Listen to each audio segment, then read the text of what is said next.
எல்லாரும் வந்துட்டாங்களா? ஃபங்க்ஷன் ஆரம்பிச்சிடலாமே. இல்ல, இன்னும் 2 சொந்தக்காரங்க வரணும். நீங்க வேணா மேல ரூம்ல ஏசி போட்டிருக்கேன், போய் ரெஸ்ட் எடுத்துக்கங்களே. ஆமா, காஞ்சனா எங்க? அவங்க என் மருமகளுக்கு மேக்கப் போட்டுக்கிட்டு இருக்காங்க. ஓ சரி, போங்க.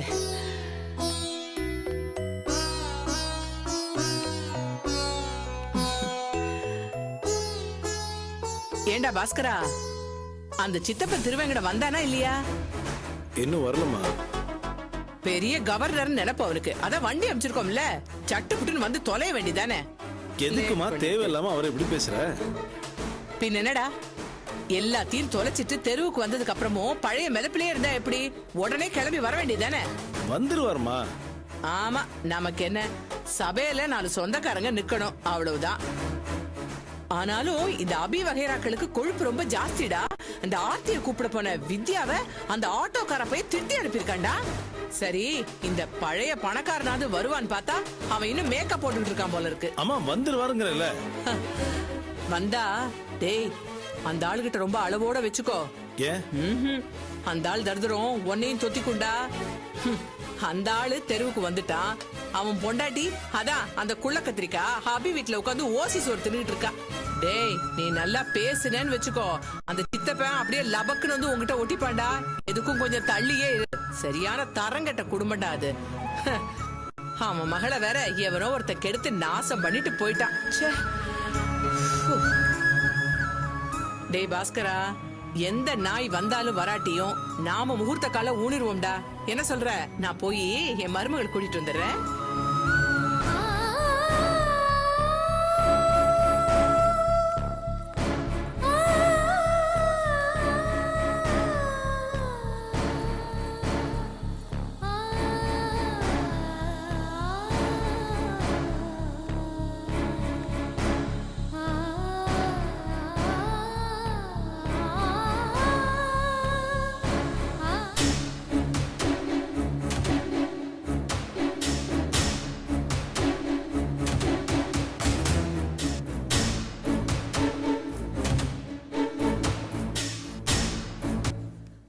யுவர் ஆனர், மிஸ்டர் கார்த்திக் ஆனந்தியோட பாஸ்போர்ட், அவங்க படிப்புக்கான சர்டிபிகேட்ஸ் எல்லாத்தையும் கிழிச்சு தூக்கி எறிஞ்சு அவங்களுக்கு சிக்கல் ஏற்படுத்தி இருக்காரு.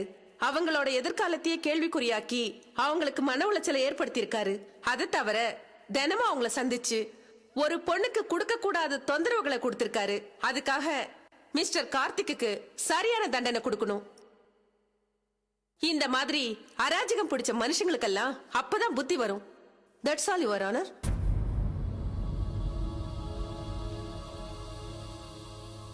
Your Honor, அரசு வழக்கறிஞர் சொல்ற தோணி எப்படி இருக்குன்னா, என்னமோ கார்த்திக் தனக்கு முன்ன பின்ன அறிமுகம் இல்லாத ஒரு பொண்ணுடைய பாஸ்போர்ட்டையும் சர்டிபிகேட்ஸையும் கிழிச்சு அவ எதிர்காலத்தை பாழாக்கணும்னு செஞ்ச மாதிரி இருக்கு. ஆனா அது அப்படி இல்ல. சம்பந்தப்பட்ட ஆனந்திக்கும் என்னுடைய கட்சிக்காரருக்கும் என்ன தொடர்பு, இவங்களுடைய இந்த ரிலேஷன்ஷிப் எப்படிப்பட்டது, இவங்களுக்குள்ள எந்த பிரச்சனையோட தொடர்பா இது ஆரம்பிச்சது அப்படின்றத சொன்னாதான் இதுல இருக்க நியாயம் புரியும். அதனால சம்பந்தப்பட்ட பெண் ஆனந்திய விசாரிக்கிறதுக்கு உங்க அனுமதி வேணும். அவங்க கிட்ட சில விஷயங்களை முழுமையா விசாரிச்சு உங்க கவனத்துக்கு கொண்டு வரணும். Okay, proceed.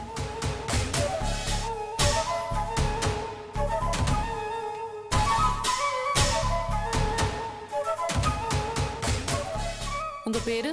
ஆனந்தி. என்னுடைய கிளையண்ட் மிஸ்டர் கார்த்திக்கும் உங்களுக்கும் என்ன சம்பந்தம்? ஒரு சம்பந்தமும் இல்லை. ஒரு சம்பந்தமும் இல்லாம உங்க பாஸ்போர்ட் சர்டிபிகேட்ஸ் இதெல்லாம் தேடி வந்து கிழிக்கிறதுக்கு அவர் என்ன பைத்தியமா? இருக்கலாம், அதை நீங்க தான் செக் பண்ணி சொல்லணும். ஆனந்தி, இது கோர்ட். உங்க கமெண்ட்ஸ் எல்லாம் ஓரமா வச்சுட்டு உண்மையை மட்டும் சொல்லுங்க. கார்த்திக்கோட உங்களுக்கு எப்படி அறிமுகம்? எனக்கும் அவருக்கும் முன்னாடி கல்யாணம் நிச்சயமாகி பல காரணங்களால நடக்காம அது நின்னு போச்சு. ஓ, இவ்ளோ பெரிய விஷயம் இருக்கு.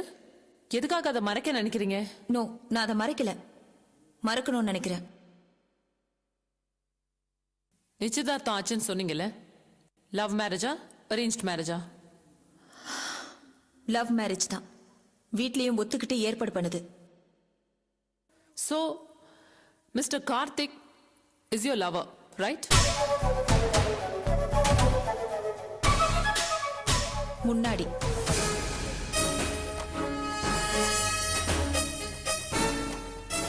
ஓகே. உங்கள யார் லவ் முதல்ல ப்ரப்போஸ் பண்ணது? கார்த்திக் தான். முதல்ல நான் அதை ஏத்துக்கல, பின்னால தான் சம்மதம் சொன்னேன்.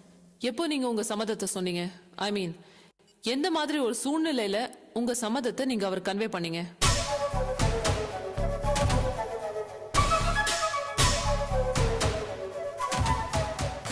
ஏன் தயங்குறீங்க? நான் சொல்லட்டா? என்னுடைய கிளையண்ட்டுக்கு கல்யாணம் நிச்சயமாயிருக்க சமயத்துல தான் நீங்க உங்க விருப்பத்தை சொன்னீங்க, அப்படிதானே? ஏன் அந்த மாதிரி ஒரு சந்தர்ப்பத்துல போய் உங்க லவ் சொன்னீங்க? ஏன்னா அப்பதான் எனக்கு அவர் மேல பிரியம் தோணுச்சு. தோணும் அதுதானே சொல்ல முடியும். போய் உண்மை என்ன நான் சொல்லட்டா? நீங்க முதல்ல கார்த்திக்க கன்சிடர் பண்ணவே இல்லை. ஏன்னா அப்போ உங்களுக்காக ஒரு பணக்கார சம்பந்தம் காத்துக்கிட்டு இருந்தது. அந்த கல்யாணம் நடக்காது அப்படின்ற சூழ்நிலை உருவானதுக்கு அப்புறம் தான் கார்த்திக் ஒரு பணக்காரன் அப்படின்றது உங்களுக்கு உரைச்சிருக்கு. சோ கார்த்திகோடைய பணத்து மேல நீங்க குறியா இருந்திருக்கீங்க. சந்தர்ப்பம் சூழ்நிலை எதையுமே பார்க்காம உங்க காதலை நீங்க சொல்லிருக்கீங்க. உங்களுடைய இந்த போலியான ஸ்டேட்மெண்ட்டை உண்மை காதல் அப்படி நம்பின ஒரு பொண்ணு தனக்கு நிச்சயமா இருந்தோம் தன்னுடைய கல்யாணத்தை உங்களுக்காக விட்டு கொடுத்திருக்கா. இப்படி கஷ்டப்பட்டு ஏற்பாடு பண்ண உங்க கல்யாணம் ஏன் நின்னு போச்சு? ஏன் நினைச்சுன்னு உங்களுக்கு தான் தெரியுமே. இது கோர்ட், நான் அட்வொகேட். நான் கேள்வி கேட்டா நீங்க பதில் சொல்லிதான் ஆகணும். ஓகே யுவர் ஆனர், ஆனந்தியோடைய அக்கா மிஸ்ஸஸ் அபியை விசாரிக்க விரும்புறேன். Yes, proceed.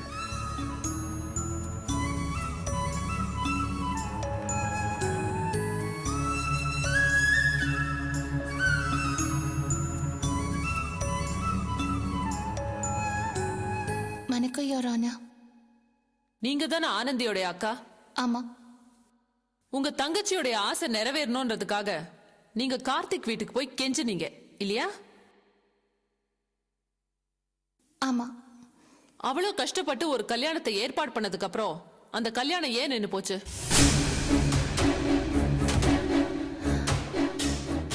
அது என்னோட கடைசி தங்கச்சி காதல் கல்யாணம் பண்ணிக்கிட்டா. அந்த குழப்பத்துல தான் இந்த கல்யாணம் நின்னு போச்சு. ஏன் மழுப்புறீங்க? லவ் மேரேஜ் அது? ஓடி போயிட்டான்னு சொல்லுங்க.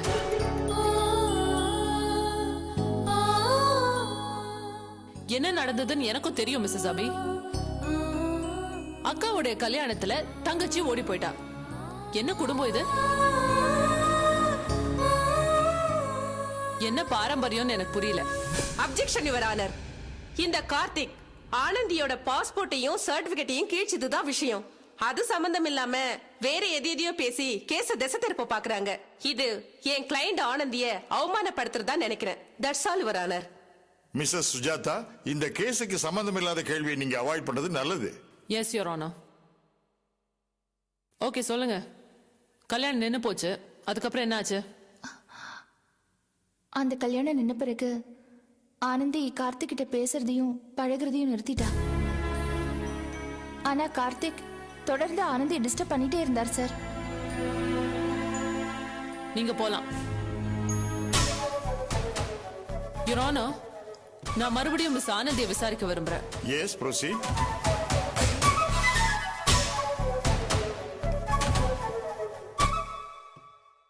ஆனந்தி, கார்த்திக் உங்களை தொடர்ந்து தொந்தரவு பண்ணதா அபி சொல்றாங்களே, எங்க வந்து தொந்தரவு பண்ணாரு? என்னோட ஆபீஸ்ல. வேற எங்கேயாவது உங்களை பார்த்தாரா? ஒரு தடவை வீட்டுக்கும் வந்தாரு. நீங்க பார்த்த வேலை அவர் வாங்கி கொடுத்ததா? அவர் சிபாரிசு பண்ணி வாங்கி கொடுத்த வேலை. அவர் ரெக்கமெண்ட் பண்ண வேலையை நீங்க ஏன் ஒத்துக்கிட்டீங்க? அப்போ என்னோட குடும்ப சூழ்நிலை வேலை தேவைங்கிற மாதிரி தோணுச்சு, அதான். யுவர் ஆனர், இவங்க பேச்சுல எனக்கு சுயநலமும் தந்திரமும் தான் தெரியுது. தன்னை தொந்தரவு பண்றதா சொல்ற கார்த்திக் சிபாரிசு பண்ண வேலைய இவங்க எதுக்காக ஏத்துக்கணும்? சிட்டில வேற வேலையே கிடைக்காதா? அப்படியே கார்த்திக் இவங்களை தொந்தரவு பண்றதா இருந்தாலும் இவங்க போலீஸ் கம்ப்ளைண்ட் கொடுக்கல. கார்த்திக் வேலை செய்யற அதே கம்பெனில இவங்களும் போய் வேலை செஞ்சா அதுக்கு என்ன அர்த்தம்? கார்த்திக்க தன் பக்கம் இழுக்கிறதுக்காக இவங்க செஞ்ச சதியாதான் எனக்கு தெரியுது. எதுக்காக இவங்க கார்த்திகை தன் பக்கம் இழுக்கணும்? பணம் யுவர் ஆனர். கார்த்திக் பணக்கார வீட்டு பையன். அவனை வளைச்சு போட்டா கஷ்டத்துல இருக்க இவங்க குடும்பம் வசதியாகுன்ற எண்ணம் தான். இல்ல இல்ல யுவர் ஆனர், இது ரொம்ப அநியாயம். இவங்க ரொம்ப தப்பா பேசிட்டு இருக்காங்க. நீங்க அப்படிதான் சொல்லுவீங்க மிஸ் ஆனந்தி. யுவர் ஆனர், நான் ஆனந்தியோட அக்கா மிஸ்ஸஸ் அபியை மறுபடியும் விசாரிக்க விரும்புறேன். Yes, proceed.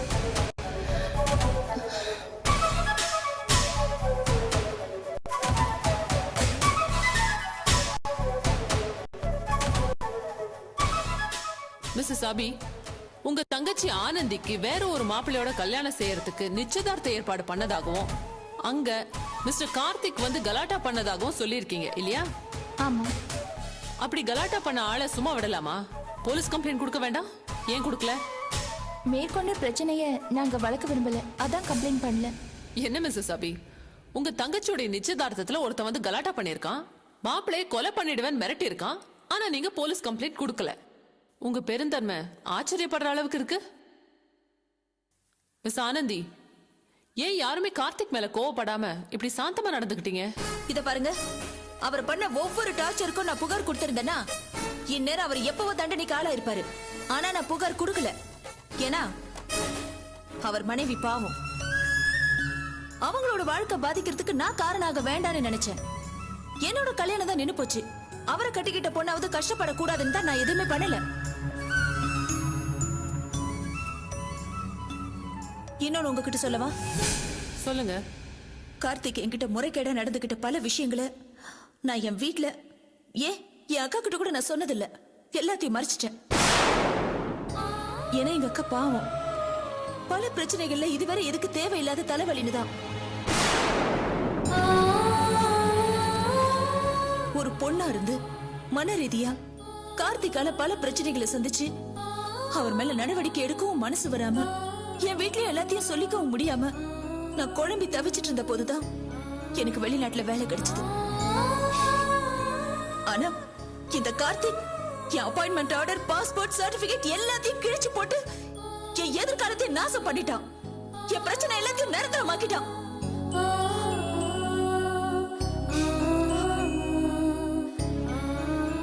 மிஸ்ஸஸ் அபி, நீங்க போலாம். யுவர் ஆனர், இந்த வழக்குக்கு சம்பந்தப்பட்ட மிஸ்டர் தொல்காப்பியனை விசாரிக்க விரும்புறேன். Yes, proceed.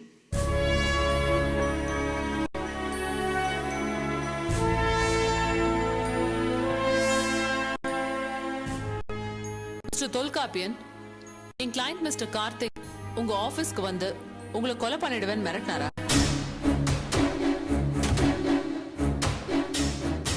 ஆமா. எப்படி எப்படி மிரட்டினாரு? கொலை பண்ணிடுவேன் தான் மிரட்டினாரு. நான் அதை கேட்கல. என்னன்னு சொல்லி மிரட்டினாரு? ஆனந்தி என் மனைவி, அவளை நீ கல்யாணம் பண்ணிக்க கூடாது, மீறி கல்யாணம் பண்ணிக்க நினைச்சா உன்னை காலி பண்ணிடுவேன்னு மிரட்டினாரு. சரி, அப்போ மிரட்டின ஆள் மேல நீங்க ஏன் புகார் கொடுக்கல? ஒரு விஷயத்தை நீங்க புரிஞ்சுக்கணும். அடிப்படையில் கார்த்திக் ஒன்றும் கிரிமினல் கிடையாது. அதோட ஆனந்தி தன்னோட மனைவின்னு உளறிட்டு இருந்தாரு. இப்படி உளர்ற ஆளு நிச்சயமா ஏதோ ஒரு மனக்குழப்பத்தில் இருக்காருன்னு நினைச்சுதான். மனக்குழப்பம்னா கிளியரா சொல்லுங்க. கிளியராவா? அந்த ஆளு ஏதோ மென்டல் மாதிரி உளறாரு, பாவம் நினைச்சு விட்டுட்டேன். ஓகே, கோபத்துல அடிச்சிடுவேன் கொன்னுடுவேன் அப்படின்னு வாய் வார்த்தை விட்டுருக்கலாம். அதெல்லாம் இருக்கட்டும். அவர் வந்து உங்களை மிரட்டினதெல்லாம் சரி. ஏன் உங்களுக்கும் ஆனந்திக்கும் இத்தனை நாள் ஆகியும் கல்யாணம் ஆகல? எனக்கு பர்சனலா ஆபீஸ்ல நிறைய வேலை இருந்தது. ஆனந்தியோட குடும்ப சூழ்நிலை எல்லாமே சேர்த்து இப்போதைக்கு கல்யாணம் வேணான்னு முடிவு பண்ணியிருந்தோம்.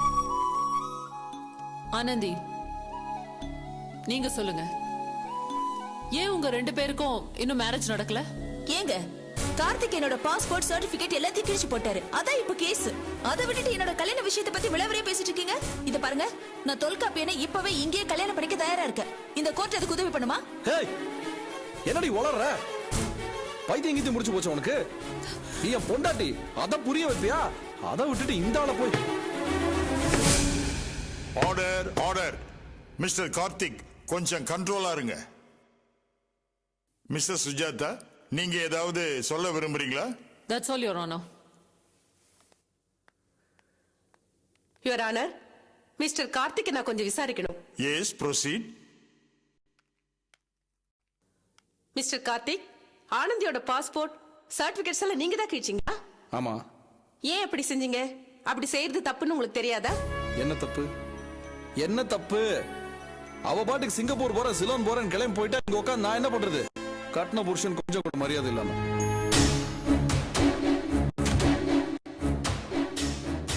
இல்ல அவளை சொல்லி குத்தம் இல்ல, மிரட்டி வச்சிருக்காங்க எல்லாருமா சேர்ந்து. இப்ப கூட என்ன வார்த்தை சொன்னு பாத்தீங்களா? உட்கார்ந்து இருக்கான அந்த ஆளு, அந்த ஆளை இவ கல்யாணம் பண்ணிக்க போறாளாம். அவ புருஷன் இங்க இருக்க, அவ சொல்றா, இது பாரு ஆனந்தி, அவங்க எல்லாம் சேர்ந்து உன்னை மிரட்டி வச்சிருக்காங்க. நீ பாட்டுக்கு அதுக்கு பயந்து இந்த மாதிரி ஏதாவது பண்ணி வச்சீனா அப்புறம் நான் உன்னையும் கொன்னுட்டு அவனையும் கொன்னுட்டு நானும் செத்து போயிடுவேன், தெரியுமா? Order, order.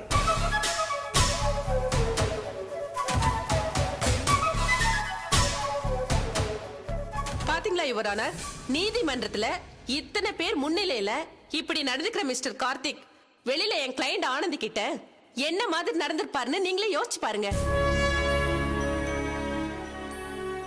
Your Honor, என்னுடைய கிளையண்ட் கொஞ்சம் குழம்புன மனநிலையில இருக்கிறதால. யுவர் ஆனர், இதை நீங்க முக்கியமா குறிச்சு வச்சுக்கணும்.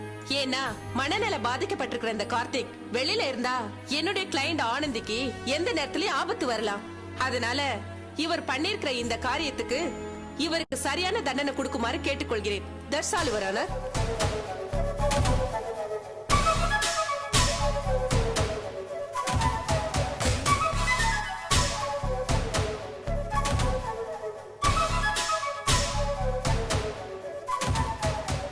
இந்த கோர்ட் இருதரப்பு வாதங்களையும் கவனமாக பரிசீலிக்கிறது. கார்த்திக் செய்த காரியம் அதற்கு என்ன நியாயங்களை கற்பித்தாலும் ஏற்றுக்கொள்ளக்கூடியதல்ல.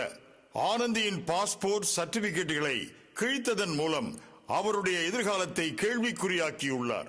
மேலும் தனிப்பட்ட முறையில் அவரை தொந்தரவு செய்ததோடு திருமணம் நிச்சயிக்கப்பட்ட நபருக்கும் மிரட்டல் விடுத்திருக்கிறார். இவை அனைத்தையும் எடுத்துக்கொண்டு இக்குற்றங்களை கோர்ட் கவனத்தில் கொள்கிறது. இருந்தாலும் குற்றம் சாட்டப்பட்டவர் கோர்ட்டில் நடந்து கொண்ட முறை அவர் மனநலம் பாதிக்கப்பட்டவரோ எனும் சந்தேகத்தை தோற்றுவிக்கிறது. எனவே குற்றம் சாட்டப்பட்டவரை போலீஸ் காவலுக்கு உட்படுத்தி 15 நாட்கள் மனநல காப்பகத்தில் சேர்த்து அவர் மனநலம் பாதிக்கப்பட்டவரா என்பதை உறுதி செய்ய வேண்டும் என்று இந்த கோர்ட் ஆணையிடுகிறது. அதுவரை இந்த வழக்கின் தீர்ப்பை கோர்ட் தள்ளி வைக்கிறது.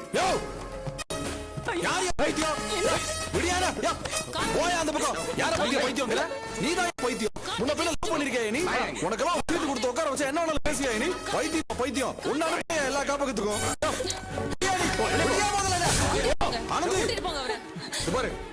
பண்ண மாட்டேன், நீ பாவம், உன்னை விட்டுற. ஆனா இவன் மவனே காப்பாத்துக்கு அனுப்ப போறியா? மனநல காப்பாத்துக்கு அனுப்பு, முதியார் காப்பாத்துக்கு அனுப்பு. என்ன 15 நாள் உள்ள வச்சு கல்யாணம் பண்ணலான்னு பாக்குறியா? ஆனந்தி கழுத்துல தாலியை கட்டுறியடா, மவனை கொன்னுடுவேன்டா, கொன்னுடுவேன். என்ன பத்தி நல்லா தெரியும்.